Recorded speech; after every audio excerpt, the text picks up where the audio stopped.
Mic check, mic check. Welcome back to the channel. I just want to kind of rant a little bit and hopefully you'll feel the same way, because if you do, then that means you're a 3%er. And that's why I made this channel. I made this channel to hopefully build a community of people that think like-minded, and we can talk about things that we go through. And one thing that we go through and that I went through today, and I'll explain it and hopefully you feel the same way, but I hate leaving the house. And I never used to be this kind of person who hated leaving the house. But nowadays, more than ever, I just hate having to run errands. And today was a day off from work for me, so I figured, all right, I'm going to go run some errands, get some things done, purchase some things that I need. And it's just a reminder of how far we've come as a society. And I'll give you the whole rundown of how it went. So I went to go do wash and fold. I like to take my time and use it wisely rather than having to wash my clothes on my own. And also it helps circulate money into other people's hands. And so it's kind of a way of giving back, but also getting my time back. So I go to the local wash and fold.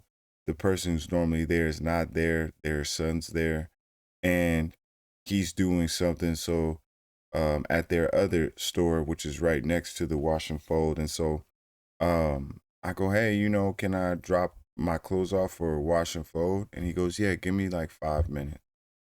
No problem. I go sit in my car and I wait. And then I ended up waiting like 10 minutes. So then after about 10 minutes, I go in and I go to look to see, what's going on. And then he's got people in there.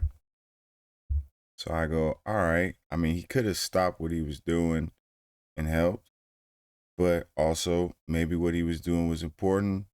And then people came in. So now his time is really taken up. So I figured, all right, I'll just leave and then I'll come back. So then I proceed to leave to go run another errand. And on the way to running this errand, there is a lane that's closed. And it's clear as day if you look down the road that this lane is going to be closed. And they give you ample time to know that this lane is going to close. So what I did is I got over early.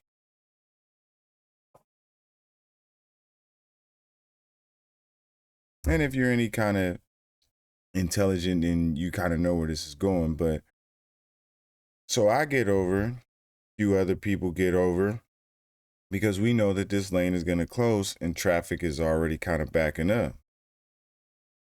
And as I see that my lane is kind of filling up, there's people who are going by me in the lane that is closed. Now, if you're driving and you're not looking ahead and you can't see the big sign with the arrows saying get over and the orange cones that are huge that are letting you know that this lane is closed, you probably shouldn't be driving. But that's beyond the point, because people then become inconsiderate. And what they'll do is they'll pass everybody up who's in the lane that's backing up. And the main reason that it's backing up is because people like them, where they'll go ahead and then they'll proceed to get over as soon as they get close to the cones.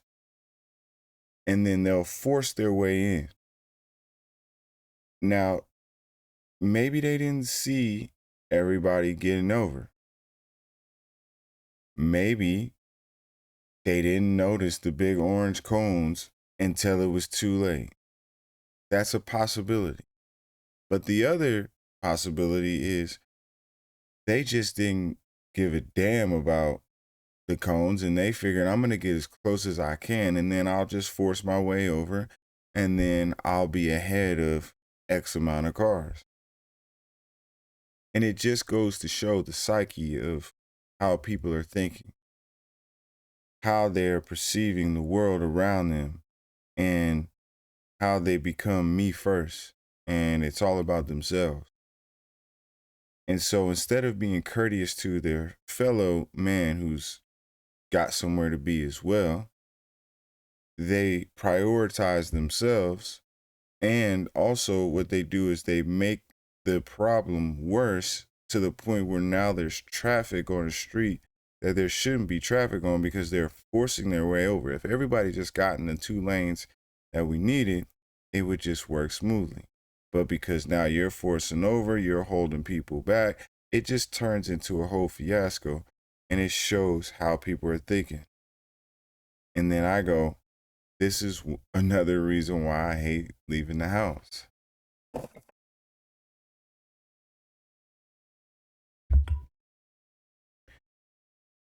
So I finally proceed on. I get to where I'm going. And on the way to get to the store, there's a sidewalk. Taking the sidewalk to get to the store, there's a group of about 4 people. Now, instead of us using our minds and saying, hey, we can all share the sidewalk if we are courteous to others, and instead of us standing in all fours and taking up the entire sidewalk, well, we could just kind of single file in, and now everybody can use the sidewalk. But did they think that way? Of course they did not. Because why would they? Why would they think to share the sidewalk? I am not even a real person to them. And instead of just being an asshole like I was thinking about doing, which was just walk straight and see if I run into one of them. You know, that's a thought that goes through your mind is, what if I just walk straight and then we just collide? You know, I'll just do the courteous thing and I'll just step off of the sidewalk and let you guys own the sidewalk and I'll just walk in the street.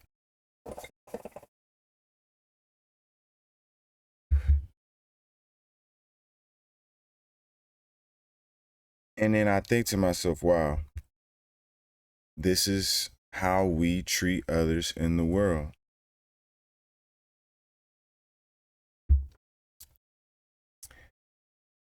And so then I get into the store where I'm going, and it is just a combination of people having no manners.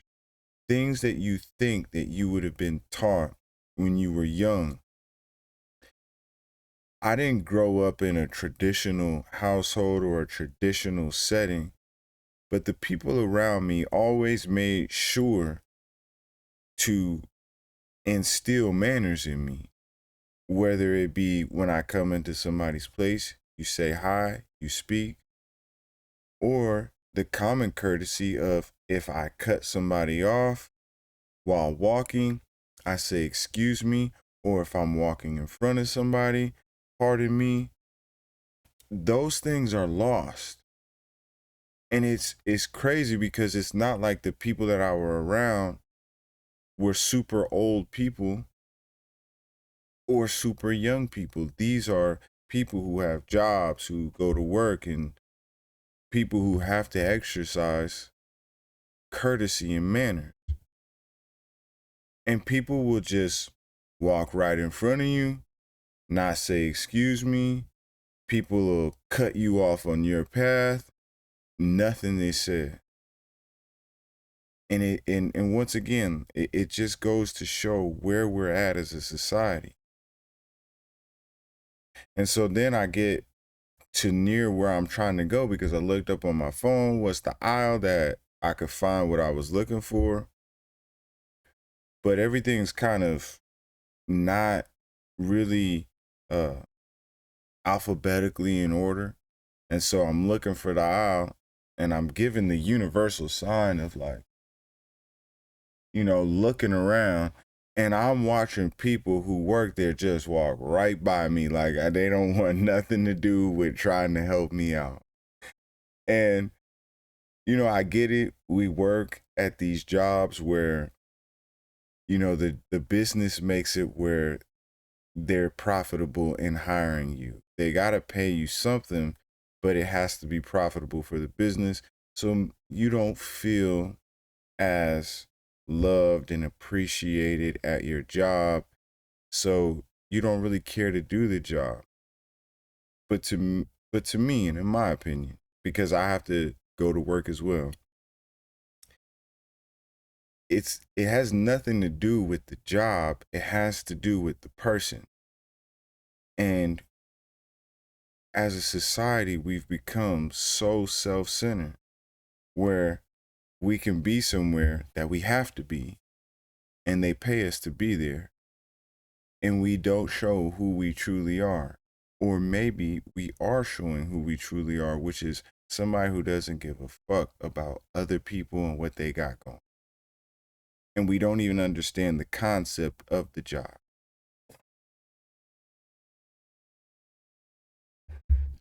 Something as simple as the layout, pointing somebody who looks lost where the layout is at. But I'm an adult, I can figure it out. So then I finally figure out where it is that I'm trying to find. And there's nobody to help open the glass that I need to go in to get what I need. And one person who is working is helping somebody. The other person there doesn't work for the company. And then there's somebody else who's there who does work for the company. So I walk up to the person and they're behind the counter and I go, "Hey, are you available to help me?" And they told me no. And they handed the keys to somebody and then proceeded to go back to opening the box that they were opening. And I said, "All right, cool." So I went and stood where the glass was where I was at. There's no button to push to call somebody over. So you have to just wait.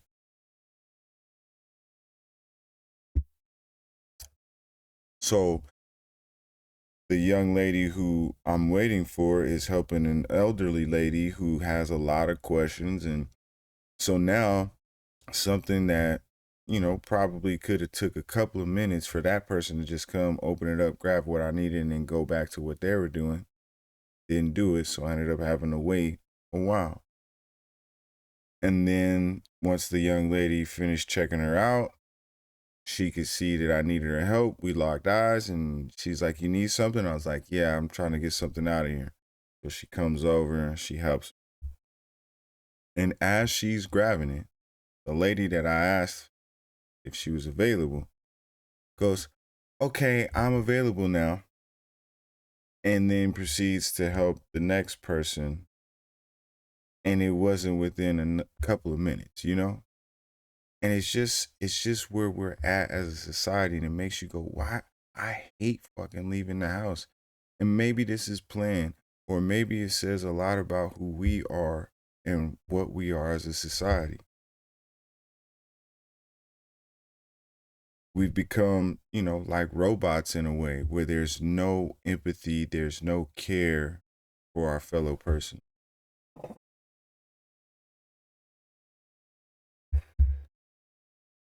So I leave that place. I go to another place. I'm looking for socks. It's a shoe store. The guy comes up to me, "Hey, do you need help looking for anything?" I said, "Nah, I see what I need. I'm going to go and grab it." And then he comes over and he goes, "All right." So he walks away, but then he comes back and he goes, "Well, just so you know, we got these red dye sales and we got this and we got that and this is what's going on." And I go, "Oh, well, thank you. I appreciate it, but I'm just here for socks." And then he goes under his breath, "That's the manager right there. And so I got to make sure that I say what I say to you or there'll be an issue." And it's crazy that somebody feels the need that they have to go through their script in order to feel comfortable at their job, when somebody goes, oh, well, I kind of know what I want. So these are contrasting situations, from one situation where nobody wants to help you at all to another situation where somebody is they're overdoing it to a point where they're only doing it because the boss is there and they have to make sure that they tell you about the sale. And we've just become so dehumanized to everything that we do in life. And it just reminds me of how much I hate leaving the house, because there's no love in the world. There's no courtesy in the world. There's no care for anybody else in the world. And, I had to, show respect to the young man who did it. And I said, I understand. I get what you had to do because they force you to do it, because, at my job, they try to force us to do it as well. And the reason why I have such a big impact at my job is because I don't go through things robotic.